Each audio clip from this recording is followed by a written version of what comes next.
This person named John Jones was exploring a cave near Utah Lake. During the exploration, he decided to go to the narrowest part of the cave to set a new record. Little did he know that this decision would be the last of his life.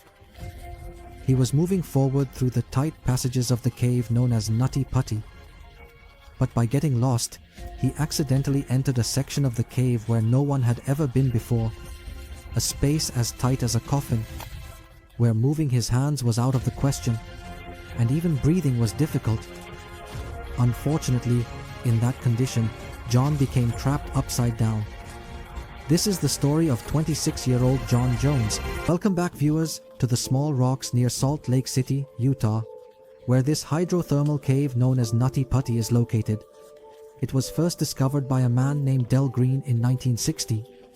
And since then, thousands of adventurous young people have come to test their skills in Nutty Putty. The cave is quite famous for its narrow, slippery and winding passages, with only one entrance that is just 30 inches wide. This means that only those young people whose waist and chest measurements are less than 30 inches can enter. Every year, around 20,000 people came here to showcase their skills. But between 1999 and 2004, several accidents occurred, raising many questions about the safety of the cave. At one point, a 23-year-old became trapped in the depths of the cave for 7 hours. And on another occasion, a young man was stuck upside down in the cave for an entire night. Due to these incidents, in 2006, authorities closed Nutty Putty Cave. But professional cavers argued that if it was to be closed, it should only be for those individuals who often get into trouble there. On the other hand, officials claimed that Nutty Putty was no less than a ticking time bomb that could take someone's life at any moment. A battle continued between professional cavers and officials regarding Nutty Putty, and ultimately it was reopened in 2007 with new rules. A management committee was established to grant permission to enter the cave only to those who had significant experience in caving and possessed professional equipment. To enter Nutty Putty, permits had to be applied for 21 days in advance. On November 24, 2009 at 8 p.m., the two brothers from the city, John Jones and Josh Jones, also applied to enter the Nitty Putty cave system. 26-year-old John Jones entered the cave with his group. Both brothers had some previous experience with caving, but it was their first time in the Nitty Putty. For the first hour inside the cave, everything was normal as they explored the largest cavern, known as Big Slide. This was the point when John Jones, Josh Jones, and the other two friends took the risk of going deeper into the cave, specifically into the most challenging part known as Bird Canal. Bird Canal is so narrow that very few people have ventured close to it. Not only is it extremely tight, but finding the way through it is also quite difficult. In the past, many people had gotten stuck on the way to Bird Canal, but John, his brother, and their two friends were fit enough, which is why they decided to go to Bird Canal, while the other team members stayed behind. The idea of going to Bird Canal was actually John's, which is why he was leading the group.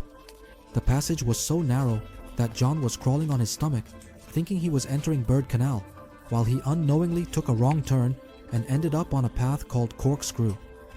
This was a place where only the thinnest cavers could go. According to the cave map, this was the path where John was supposed to go right towards Bird Canal, but he took a left turn instead. As he moved forward, the path became even narrower and now he couldn't turn back. However, he kept going, hoping that the way ahead would widen a bit, allowing him to turn back. Ahead, he saw a spot that sloped down, and here John thought that maybe he could turn back from this point. Things took a turn for the worse here, because unfortunately, when they were in the 10 by 18-inch passage, when he turned, there was a dead end ahead, and now John was stuck upside down in a space as small as a washing machine, with his head down and legs up, and the space was so tight that his arms were pressed against his body, meaning he couldn't even use his hands. John had tried to get out several times but had not succeeded even once. At that moment, John started calling out to his brother. A few minutes later, when Josh arrived, he could only see John's legs. At first, he made fun of his brother's situation, but when he realized the seriousness of it, Josh also became anxious. Josh grabbed his brother's legs and pulled several times, but this made the situation worse. As John sank deeper, he was stuck upside down and couldn't move his body at all. At this point, both brothers felt they needed professional help. The problem was that there was no mobile signal in the depth of the cave to call 911, so Josh had to go outside to make the call and then return to his brother's location. About 3 hours later, the first rescue team arrived on the scene, led by Susie Motola, who tried for 2 hours to get John out. However, John was stuck worse than they had hoped. The space was so tight that Susie even cut John's jeans to create an extra ½ centimeter of space, but that didn't help either. Eventually, Susie also became exhausted and had to come back outside. Outside, John's wife, his daughter, and about 30 members of the rescue team had also arrived. They were all considering different methods to get John out, one of which involved amputating his legs.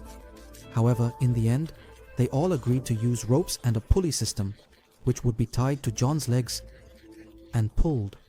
The problem was that various pulleys had to be drilled into the rocks of the cave in such a way that the ropes would not hit the rocks, and the entire load was to be fixed by drilling the pulley into the cave's rocks. There was a risk that the rocks could break and block the path, but for now, there was no other option. During the drilling, some rocks broke and slid down, falling on John from a depth of 700 feet. This work was not only quite difficult, but also very time-consuming, and due to the narrow passage, only one rescue worker could go inside at a time.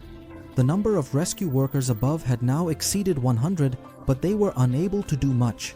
To make matters worse, a doctor on the rescue team made the situation more serious when he stated that since John was trapped upside down, he only had 10 hours left. This meant that after that time, his organs would begin to fail one by one. The human body is designed to remain upright, with the heart located in the upper part of the body. The heart pumps blood throughout the body, supplying approximately 80% of the blood to the lower parts, where gravity helps the supply reach easily. But because John is now inverted, his heart will have to work harder to pump blood up to 80% of his body, which means the heart will have to work overtime. The doctor stated that this could lead to a heart attack for John at any moment. After learning this, the rescue workers intensified their efforts to at least straighten John out. After hours of waiting, the police stalled and John was pulled by his legs, but soon they became entangled in new problems, as John's legs were in a position that they could not bend, and when they pulled on his legs, his feet. After colliding with the cave's ceiling, they managed to pull John Jones out of the pit to a considerable extent, but at the last moment, a platform slipped from the cave wall and John Jones found himself stuck again in the same position as before. He was now panicking quite a bit, so a two-way communication system was sent inside to help him talk to his wife and relax a little. This method worked and John Jones improved significantly. Finally, after 19 hours, preparations were complete to pull John Jones out again. This had to be done very carefully because every pull was putting a lot of pressure on his legs. With great difficulty, he was pulled out enough that a rescue worker could see his face. This rescue worker later reported that John Jones's eyes were red and there were moments of joy on his face. For the first time in the last 19 hours, John Jones could see outside from the narrow pit. Only one last pull was needed and he would completely emerge from the pit, but suddenly, with a jolt, the platform failed again, and John Jones was stuck in the same place where he had been trapped for nearly 20 hours. In the final attempt to rescue John Jones, efforts were made to drill and break the rocks around him, but it seemed that it was too late. John Jones had stopped moving and was not responding to anything. His wife also tried to revive him over the radio, but there was no benefit. At this point, a brave paramedic was sent down to check John Jones's pulse, and what everyone suspected turned out to be true. John Jones was declared dead on November 25, 2009 at 11:50 p.m. His wife could hardly believe the news that her husband had died due to such a minor mistake. She hoped that perhaps the pulse in his leg hadn't been checked properly and that her husband John was still alive, but the reality was clear to everyone. The doctors had only hoped for John's good health 10 hours later, but he managed to survive for another 17 hours. Several plans were made to retrieve John's dead body from the cave, including the idea of removing the body in 2 parts. However, it was ultimately decided to leave the body there, permanently sealing the entire Niti Pati, and to declare John's grave. Even today, John Jones's dead body remains in the same position inside the Niti Pati cave, serving as a reminder of the dangers of exploration, and there is also a plaque outside the cave in his memory.